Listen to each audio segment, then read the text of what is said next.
Before I introduce my first guest, though, I do want to let my listening audience know that today we will be talking about some intense topics related to Whew, I guess I'm already going to be re-recording.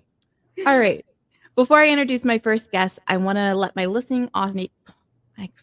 You can do this. This is not usually me either. Before I introduce my first guest, I want to let my listening audience know that today we will be talking about some intense topics related to developmental trauma, abuse, parental illness, and parental death, just in case any of these topics may be a trigger. With that said, I'm very excited to introduce today's guest, Marguerite Katherine. Marguerite is an education consultant offering holistic educational services. Her passion is to help children and families thrive emotionally and educationally. She is trained and certified in mindfulness, teaching critical thinking through art, project crisis, emotion coaching, coaching young learners, and an ADHD coach.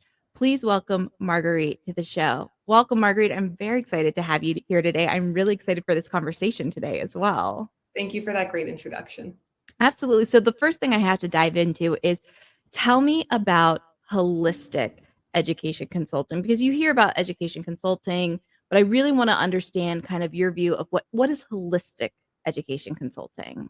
So, what I tell my clients is that in my world, a student's education must be holistic because even for just people, we need to take into consideration a child's emotional well-being, Mm-hmm. their mental well-being, their spiritual well-being, and even just, things like food, what they're eating, what they're drinking, things like that are important. So I like to think about the whole child. So I think of it in the whole way, and I also think about it in more of the I guess woo-woo holistic way too that some people might see it, taking into account their emotional well-being and their spiritual well-being. I love that. I have to say, you and I are very aligned in our thought process there. My background is in mental health in the education setting. And so I agree. I always have conversations with teachers when I used to be in the classroom and I would be overseeing them. Is I was always relationship focused first, because Yes, I always felt like as teachers, you know how to help a child learn. But if they're not available for learning, it doesn't matter all the tricks and skills that you have in place. So absolutely. I love when I meet another educator who is aligned with that, because I don't know about you, but I tend to find a lot of people who don't have that thought process, and I don't blame teachers for that. I feel like a lot of times it comes down to the fact that teachers are often put under a lot of pressure of, you have to have these scores or these outcomes, and so, the structures that are put in place as schooling don't allow teachers to have this holistic approach. Do you find that you come across that? I totally agree. And I also tell people it's how we're trained in college. Like, this is what we are trained to do. Mhm. The only reason I have this extra training or these other beliefs is because I started reading other things during college and I started kind of being a brat and challenging my professors. There were things that they have in books like don't smile for the first 6 months of teaching or the first quarter or however long. Don't let your students know you have any kind of personality, that you're any sort of person. They're just there to learn and they need to know that coming in. And I hated that as a student. Mhm. So I did not want to be the kind of teacher that was like that either. I love that, because I remember when I first started teaching, that was the same messages that we got. It was something like, "Don't smile until November," or something like Yeah. that. And you're right. How does that create a conducive learning environment if kids don't think that you're there or invested or care about them? I Hmm. I have always personally found that you get a lot further with children when they feel like you're in their corner than if you're just this person in a room talking at them. For sure. I remember even in one of my classrooms, I was an ESE teacher, and I had a student in there it was a seventh grade classroom, but he was about 16 years old. He had been held back so many times that he was now in his little sister's class. They were together. Wow. And yeah, so he's having a rough time, obviously. If he could do better, he would. Nobody wants to fail. Yeah. But he's in there, and I remember telling my coworkers about him, and they were like, "Oh, he's probably causing you so many issues, X, Y, and Z." I was like, "Him? No, not in my classroom, because that's not how my classroom works. I'm not fighting him. We have a good relationship." I'm gonna veer off for a second because stories like that make me so sad, and I had that in my career as well too. I had a student who I won't say his name, but they would rhyme his name with the word virus, so it was name the virus. Oh, Oh. oh, it was horrible. It was absolutely heartbreaking, and I remember it was his junior year of high school when I was a special education teacher and I became his case manager, and I remember having all sorts of horrible things said to me by other teachers. Now, I had known him prior to becoming his case manager, but in very, like, small blips. Either I was the co-teacher in a classroom with him, or he had, like, come into a resource class I was teaching and asked me a question. And I Mhm. remember when I finally got him on my caseload, I was really excited because the interactions I had with him, I had always thought he was great, and I Mhm. wanted to have him. And I remember his former case manager telling me how awful it was gonna be, how awful he is, how awful his parents were to deal with him. And I can remember on the first day of school, I called home, which I call home on to everybody on the first day of school to introduce myself as the case manager. And I can remember the mother answering the phone, and the first words out of her mouth after I said, "Hi, I'm Kristen Eccleston. I'm your child's case manager. What did he do?" And I was Mhm. like, "Oh my God, this woman has never, ever received any positive phone call ever." Because immediately it's the first day of school, and she's already, "What did he do?" Yep. And it was so sad, and I can remember I had a great relationship with this kid too, and I can remember going and advocating for him, to other teachers and then not be willing to do stuff for him because it was him, and it was just heartbreaking because I don't feel like teachers understand the impact that they have on how a child feels about themselves, the Mhm. impact that they have when you talk negatively about a child to other teachers who have never had the kid and now they come in with a mindset of that Exactly. kid. And it's just so heartbreaking because most of the time when kids are going through things like that, it's typically because they have had some level of trauma in their life or some there's always a root in my opinion, there's a root cause to every behavior. And sometimes us as adults, the kid is testing us. Are we gonna be one more adult who abandons or doesn't believe in them? And it's just so heartbreaking when you share that. And I know your student, my student are not the only ones out there.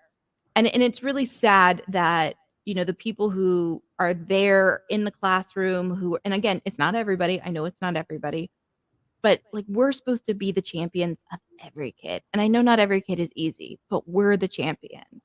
Yeah, I mean, I remember having conversations with my administrator and being like, "Can I stay on this chapter a little bit longer? Like they're almost there, they're about to get it. Can I give this kid another test?" Because, that's also what I believe in, that Mhm. tests shouldn't be the final thing. Grades are supposed to just be information. This tells me you didn't do well. Let's review, let's remediate, and let's do it again. Yeah. But yeah, obviously, administration's not having that. And so we're kind of forced to abandon those kids in that way. Yeah. And if you have a relationship with them, then you get to have the conversation of, "I don't like this either," instead of, "It is what it is. You should have done better. We're moving on." Yes. You know? 100%. 100%. So I'm really interested to hear a little bit more about your educational background. You have a bachelor's in exceptional student education. It sounds like you were very passionate about that during your studies. You questioned the kind of the status quo. So give me a little bit of information about your time studying, what your passions were, and maybe even how you led up to wanting to pursue that as your career. Yeah, absolutely. I mean, it I had a varied primary education. I was born in Dubai, then we moved here to Miami, where my mom is from. And I went to public school here. Then I went to Saudi Arabia and went to private British school for a little bit, Oh, which wow. I loved. It was great. And then came back to Miami, went to a different public school for a little bit of middle school, then went to Austria for American boarding school Wow. in Salzburg, where they filmed The Sound of Music. Oh, And wow. yeah, and then came back to Miami and finished high school in a gigantic public school, in suburban Miami. Mhm. Um, That's quite the array and spectrum of education there. yeah, So so very a lot cool. of experiences. Yeah. And when I went to college, I honestly wasn't sure what I was going to do. I thought maybe international relations. That sounds like it's up my alley. Mhm. Um, and then I think I was talking to somebody, and my college was offering, like, I think scholarships if you got into the education program, and it was calling to me. I was like, you know Mhm. what? I'm going to get into this, and I want to be a change maker because I have all these experiences. I was already pretty outspoken in high school. I remember Mhm. I would get a test and be like, you didn't teach us this, and turn it in blank and hope that they would disregard that grade. But yes, I went to college, and they told us that studying ESE K through 12 gave us a lot of jobs and freedom. And I thought an education degree would allow me to travel too.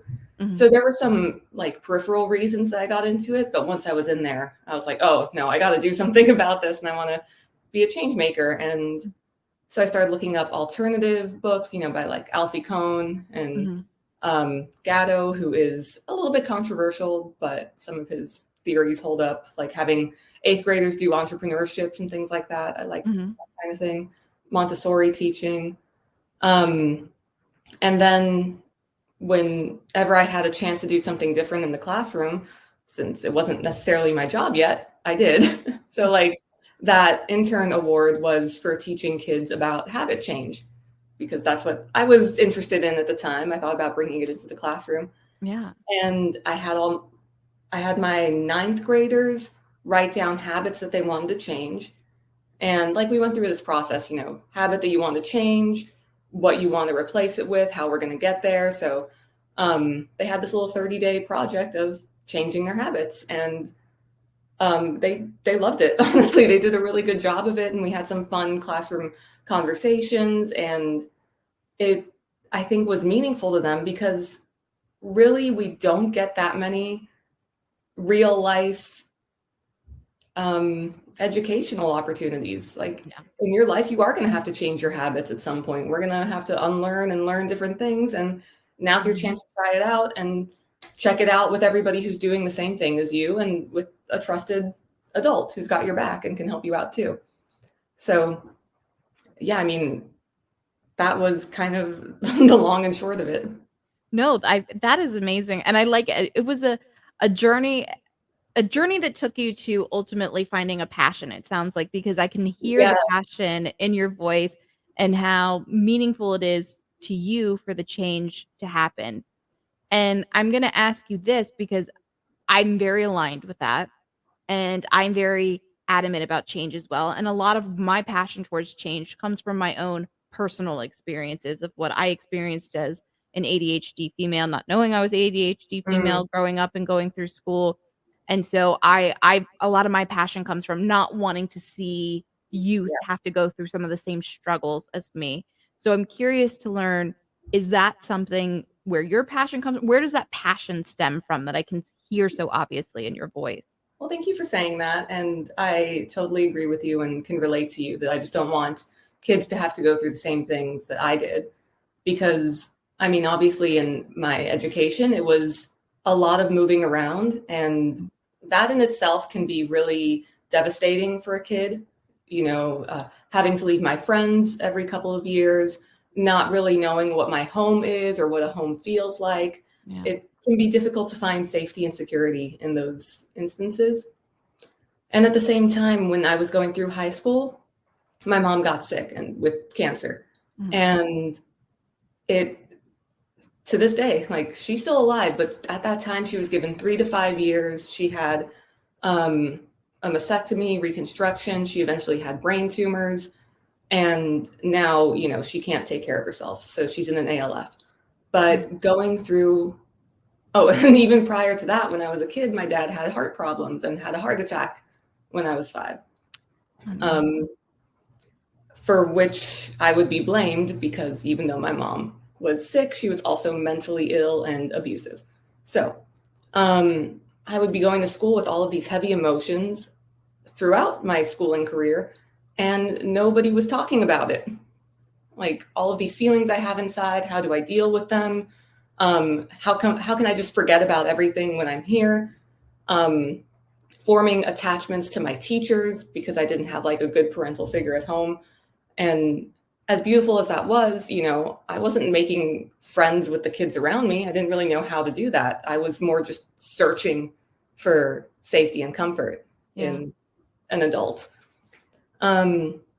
So a big part of what I do now is teaching kids about emotions and teaching them to accept themselves too, bringing shame to the forefront, because that also held me back when I started doing badly in school, started having trouble with math. Eventually, it wasn't even about the skill set. It was just that I was too ashamed of myself to even try new things or even ask for help. And it's just, nobody talks about it. It feels like you're in the twilight zone. It's like, how are we all going through these things? I'm not the only one. I knew other kids who had parents who were sick or who were going through some major things. And it was like, oh, okay, well, good luck on the test today. There was nothing there to support us really, and no vocabulary, nothing. And I just don't want that for my students. I want them to have some strategies. I want to have planted a seed at this time in their lives, because most of them are, a little bit like upper elementary, middle school.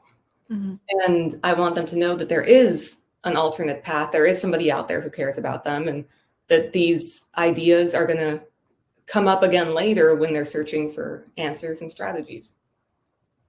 Oh, man. Well, first off, let me say my heart just goes out to you for everything that you had to go through. I can imagine how incredibly difficult all of that was.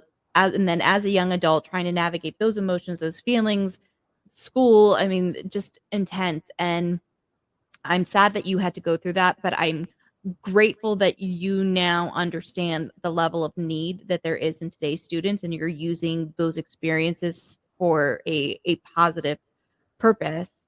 And what I want to ask you is, do you find that a lot of students often don't want anyone to know about what's going on with them or what they're feeling or what they're going through, because there's this fear almost of being seen as different or standing out? I'm curious too, it's kind of a two-parter question. If you feel like, if you agree that you see some of that, if that is also because we don't talk about things, we don't provide students with that skill set, and so they think they are alone when really they're not. And it's this fear of people thinking that they're weird or different or something is strange is going on with them. Yeah, for sure. I mean, I deal with a lot of students with ADHD, as an ADHD coach, and those are the ones who are the most like, I feel different and I don't know why, and I just can't get this done, and it's because I'm lazy, and they have all these terrible adjectives to describe themselves with. And they definitely have a fear of being seen, or I have students that have anxiety or low self-confidence, and they have a fear of being seen. And it's interesting. It's like they live in almost like a bubble where they think everybody else is perfect, and definitely compare themselves to the other kids at school. It even comes out when they're kind of talking about, wanting to get their tests and quizzes done fast. And I'm like, you have to double check your work, that kind of thing.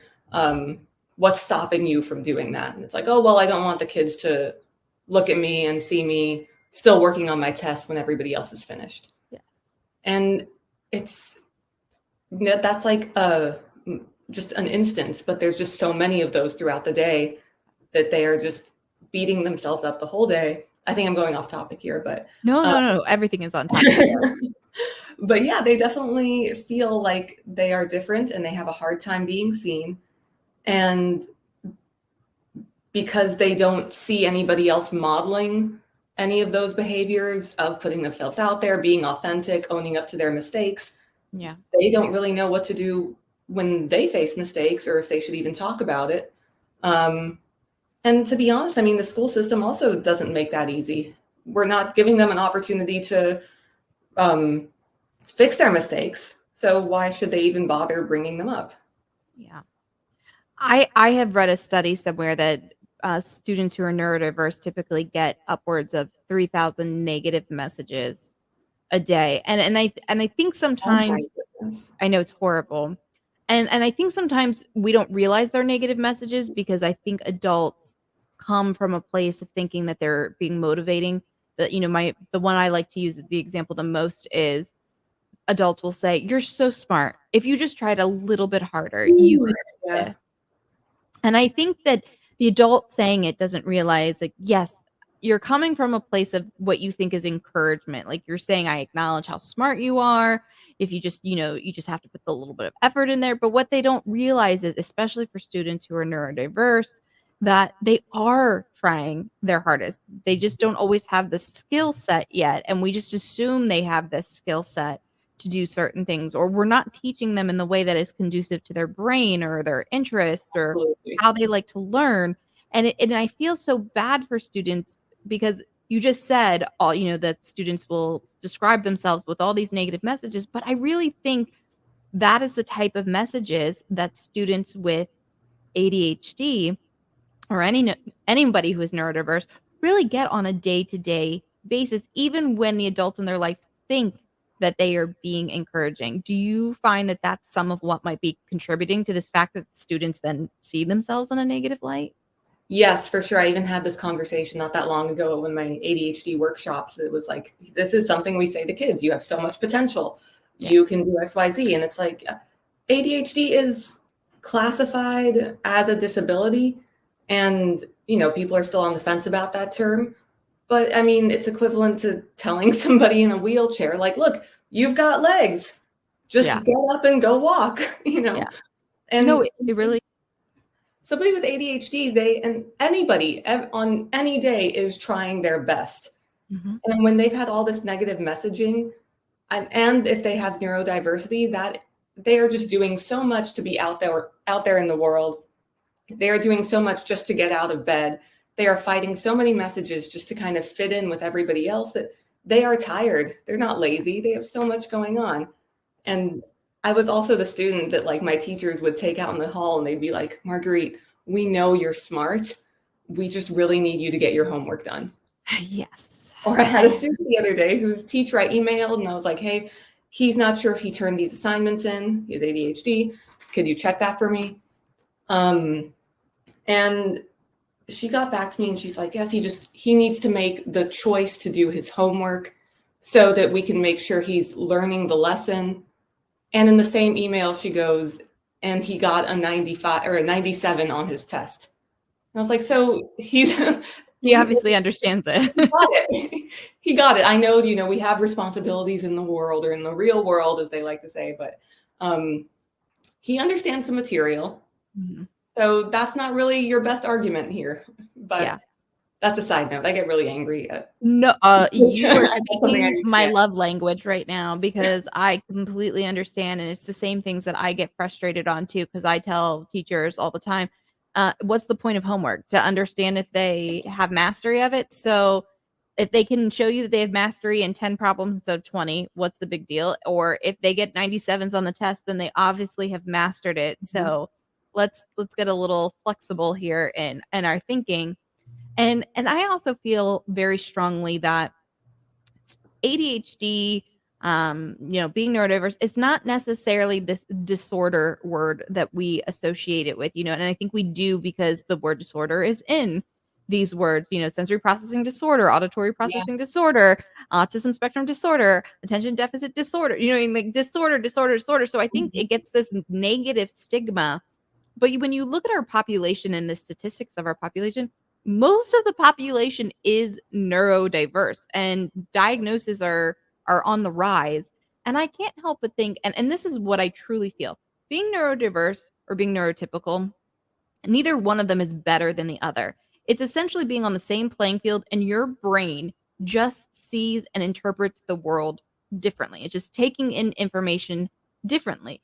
The problem with being neurodiverse is the world is tailored to a neurotypical mind. And so it makes it seem like you have all these issues or these problems when in reality, you don't. You're just a fish that's being asked to climb a tree because the world has been tailored to the neurotypical mind. But it's crazy that we haven't yet woken up, especially as an education system, and realized that most of our learners are neurodiverse. And when are we going to start teaching in a way that is conducive to neurodiverse learners instead of making it seem like they have to have 504s or IEPs or something's wrong with them in the way that they learn. I couldn't agree more. I was at a meeting yesterday, and um, the counselor was saying something along the lines of, "Oh, everybody has a 504." Like, she's like, 90% of the kids at this school have a 504 because it's a performing arts school. So everybody here is creative and has a 504 or an IEP. And I was like, oh, okay. It's one of those things. If the majority has it, is it still a minority population? Is it still that they're neurodiverse? Is it still that they're not fitting in? Or is it just that every kid is different and you're treating those differences as something wrong with them? She's like, oh, everybody needs close proximity to the teacher. I'm like, yeah, of course we do. Like, when has that been not the case in learning? We learn best when it's like one-on-one or small classes or whatever. So of course they're going to learn better being close to the teacher. And I don't know. That riled me up too. No, I'm with you because it is, I think that the number of students who have 504s or, excuse me, is pretty significant. Mm-hmm. But yet we still look at it like it's a disability or it's something that is wrong with the student. And it's so sad. And I hate saying this because our education system is definitely hurting across our country in the fact that, there's been this mass teacher exodus that has occurred since the pandemic.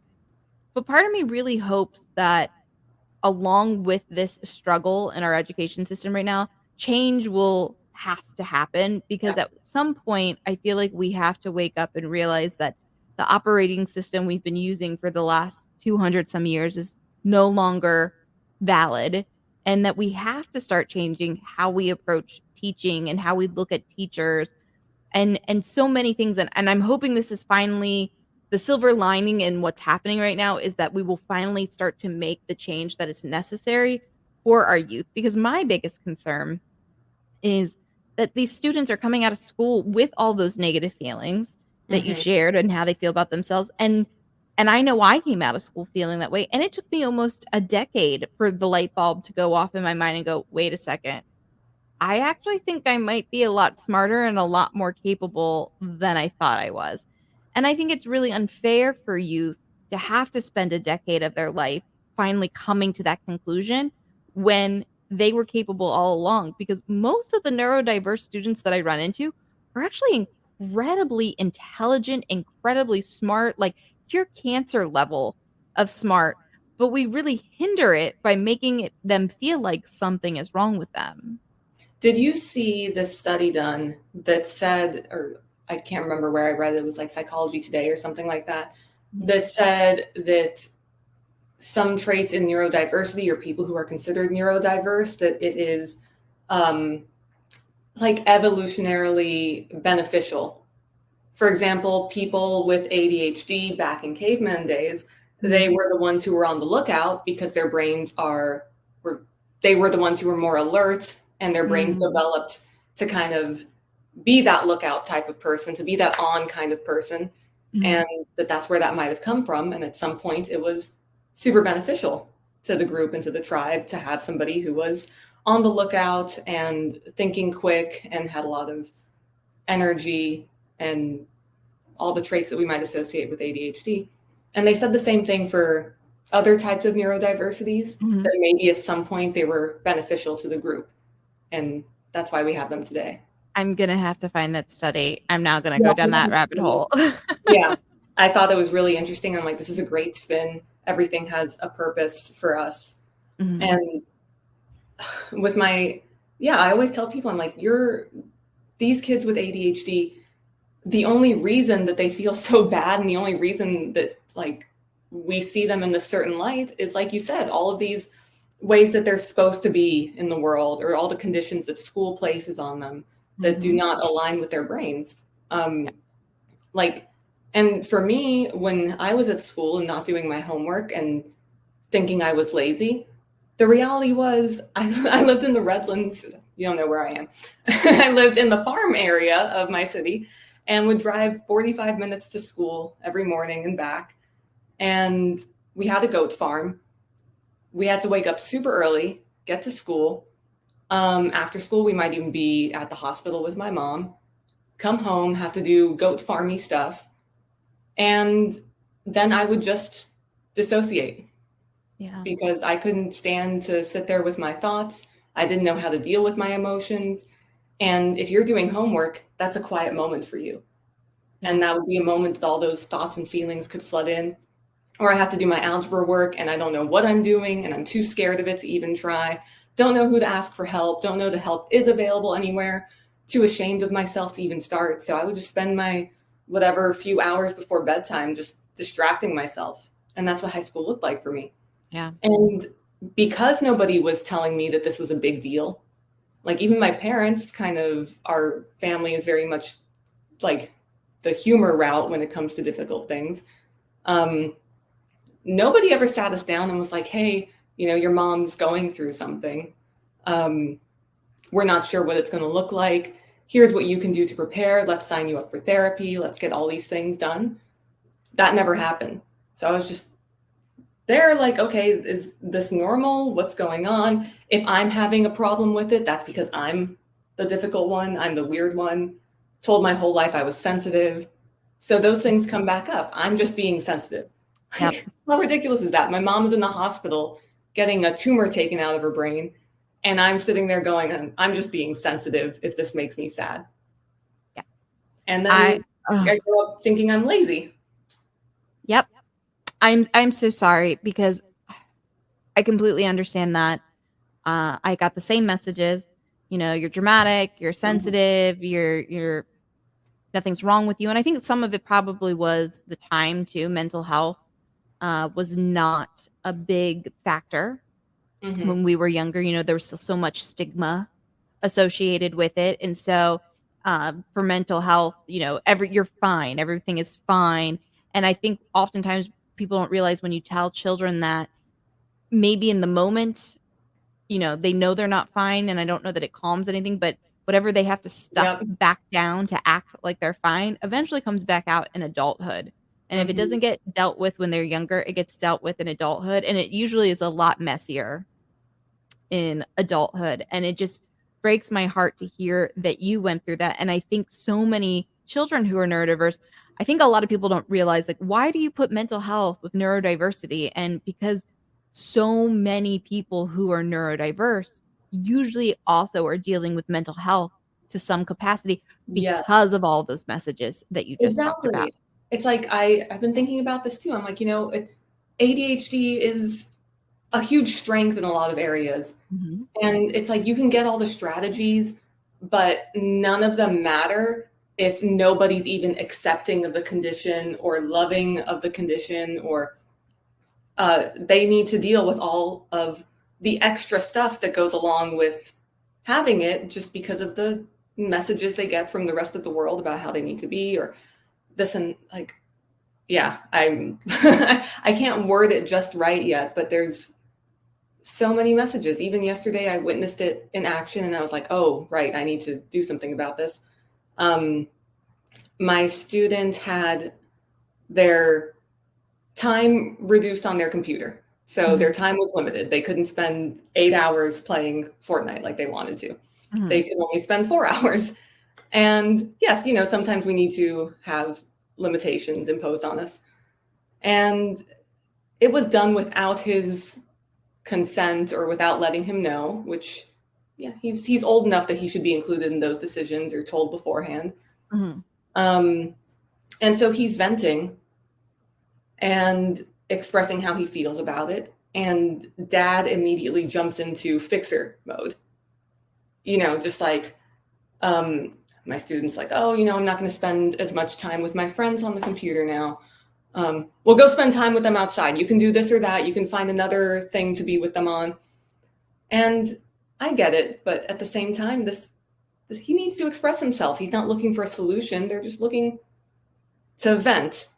And a little bit of validation too. Validation. And when they don't get that and they get solutions instead, then they, again, stuff their feelings down, try to just become solution oriented instead of letting those feelings kind of come out and be validated, if that makes any sense. No, it does, because I think it sends this message to children that your emotions are not appropriate. To have emotions is not appropriate because there should always be a solution and not feeling of emotions. And then Yes, I think oftentimes as you go into an adulthood, you start to get this sense that feelings are wrong or feelings are bad. And that's when it becomes really hard for you to cope with or deal with feelings because you've gotten these underlying messages that I shouldn't have feelings. I should just have solutions. exactly. You worded it so much better than I could. No, no, you said you teed me up. That's all. You teed me up for it. Well, then I'm going to try to remember what you said and say it as eloquently. I also want to ask you something that's been on my mind. Yeah, absolutely. The difference between an excuse and a reason. A difference between an excuse and a reason. Can you give me a little more context? So, a lot of the time, an ADHDer Mhm, will be told, you're just making excuses. You know, mhm, I can't do my homework because I am so tired right now. mhm, That's an excuse. Or you're just making excuses. I'm too hungry. You're just making excuses. mhm. Everything they say is An an excuse. excuse. And I'm like, when does it get to be a reason? And what's the difference?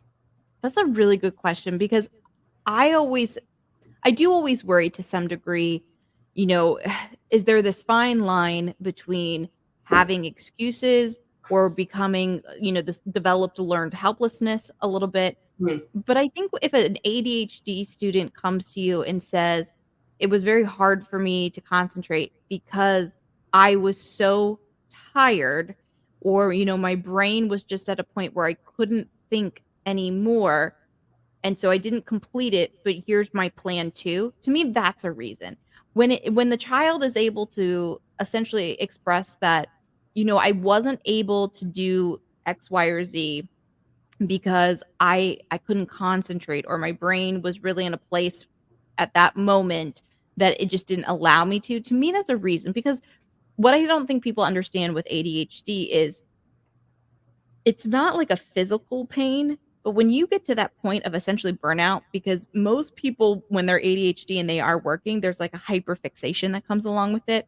And then Mm-hmm. after that hyperfixation ends, which is literally almost being like in a state of fight or flight the entire time, and Mm-hmm. even in your brain, that is what's happening. That's why people with ADHD tend to work best under pressure or wait to the very last second to do things is because the part of the brain that those functions typically in a neurotypical person happen in, it's not happening in an ADHD brain. It has to move to another section of the brain that essentially triggers that fight or flight that Mm-hmm. finally gets things done. And when you come out of that state, your brain is exhausted. I mean, think about it. Fight or flight was meant for survival, right? Yeah. You're at the watering hole and a saber-toothed tiger attacks you and your systems essentially shut down to just leave it into your vital organ systems so that you have an adrenaline rush and you can get to wherever you need to get to and survive. Well, the same thing is happening no matter what if you're in fight or flight.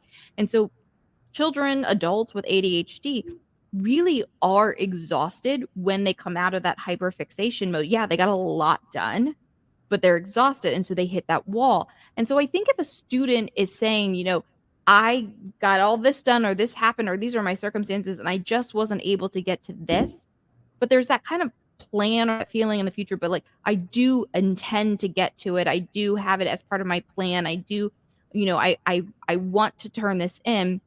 And to me, that's where that reason versus excuse is separated. If it's the reason is I couldn't because of this, but I have my intentions to do so, versus it's an excuse if it's I couldn't and I really don't have any plans to go forward in doing it.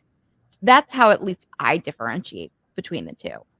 I hear you, and I would think the same thing that they have to plan so it makes sense. But what if they like can't make sense of it? You know, if they're little and they don't have the words for it, or I what if they just say I couldn't concentrate, and it's like I you're think just making excuses. You need to try harder. Well, that's where I think the adult has to be aware of what it is, Hmm. what ADHD is, and what it looks like. And I think that's where the adult needs to help them with that and say, okay, well, tell me what happened earlier in that day. And, or and they go, I did all these things. And then you understand why they might be exhausted or why their brain shut down or why they weren't available for the learning at that point in time. And then you help them. That's part of, I think, especially with people who are ADHD, with that executive functioning support, you as the adult need to go, okay, I totally get it. We all have moments in our life, but we still have responsibilities. Let's make a plan together so that we can get this done at a time when it's good for you. Do we need to break it up into smaller increments? That's where that stuff like chunking or breaking things down into smaller units is so big for people with ADHD. Yeah. And it really should be for everyone. Don't you think everyone would do better with do this Oh my little amount here now, do this little amount, and it's do here, instead of just saying, here's all the stuff, have it to me in 2 weeks. Like Figure it out. everybody, right? Especially children who we just assume have these executive functioning skills to break this huge project up into pieces. That's a great way to teach everybody executive functioning. Like this part is due here, this part is due here. And to me, that's what the adult owes, especially some of the younger guys, is let me teach you how to manage, or let me teach you so that it doesn't become this overwhelming factor. We can't just assume kids have these skills, and we can't just assume that the adults at home have these skills, because maybe these are also adults with ADHD who never got this taught to them, and it's just as Yes. overwhelming for the parent as well. Yes, there's so many parents that they're getting so mad at their kids with ADHD. They come to me, he's not doing his homework, he's lying to me all the time. And and then I see those same traits in the parent, and I'm like, ooh, this is some major projection stuff going on right now. We're having a problem. Or, the parent starts like getting behind on sending me things, and they're just not giving the same grace to the students. They're not giving grace to themselves either, to be honest, but there's just so much like blindness when it comes to ADHD, or how to parent a kid with ADHD, or reparent themselves. Or I even part of the holistic thing is also that I teach my kids executive functioning, whether they're neurodiverse or neurotypical, because like you said, everybody needs it. They are specific skills, and they don't know how to break things down. They don't know how to chunk them. They don't know about their emotion regulation. I even had a parent tell this kid once, my student of mine was crying. It was a homeschool scenario, and he's crying, he's having a moment, and I hate to say, the mother's boyfriend at the time was living with them, and he goes up to him and he goes, "Regulate your emotions." I was like, that'll do it. You got it. He's going to regulate those emotions now. That's all he needed to hear. He didn't think of that. Oh, man. Yeah. And I think so many adults fall into that category, especially if that's how they were dealt with. Mm-hmm. I think, so many people, you learn how to be a parent or deal with things because that is what was modeled to you. But sometimes some light bulb has to go off that hey, that didn't really work for me as a kid either. Right. Did I like that? Why would I do that to this kid? Right. But that's, all and either people have that light bulb that goes off or they don't, which is sad. But Marguerite, I have to say this conversation has been amazing. And so I do want to give you the opportunity to let my listeners know, if they wanted to reach out to you, learn more about your work, where can they find you? How can they get in touch with you? My very long named website, margueritekatherine.com. My first name is 10 letters, so it's a long one. margueritekatherine.com. My social media is marguerite.katherine. That's my Instagram. I have a Facebook that's not super active. So Instagram and my website are the best ways. Wonderful. And I also have that scrolling along the bottom here for those watching, and those listening. I will have that in the show notes so that you can definitely find Marguerite and get in touch with her. And before we go, even though I'm sad for this conversation to end, I feel like I could talk to you for hours about this. I have to ask you, though, if you could send a message to students and or young adults right now that may be struggling with school, either academically and or socially, what message would you share? It's a little bit cliched, or I don't know, but we all just need to accept ourselves before we can change. Shame isn't going to make any real change. You can't shame yourself into getting better. All you can do is love and accept yourself and go from there. That we're all different and beautiful and unique. And it's our schooling and environment that had made us think differently. So once we can accept ourselves, then we can ask for help. If we can accept ourselves that I'm struggling in math, but I'm still a good person, then we can start asking for help. So acceptance is the message. I love that. That's a beautiful message. And I can't thank you enough for coming on the show today and for sharing your knowledge, your background, your story. It's very inspirational and amazing, and I'm so fortunate and happy to know that there are other people out there who are fighting the good fight for Me our too. children. Thank you so much for having me. This was a great conversation. It's so good to know you. Same here. Same here. Well, thank you everyone for tuning in to the Neurodiverse Teacher Podcast, and I look forward to seeing you next week.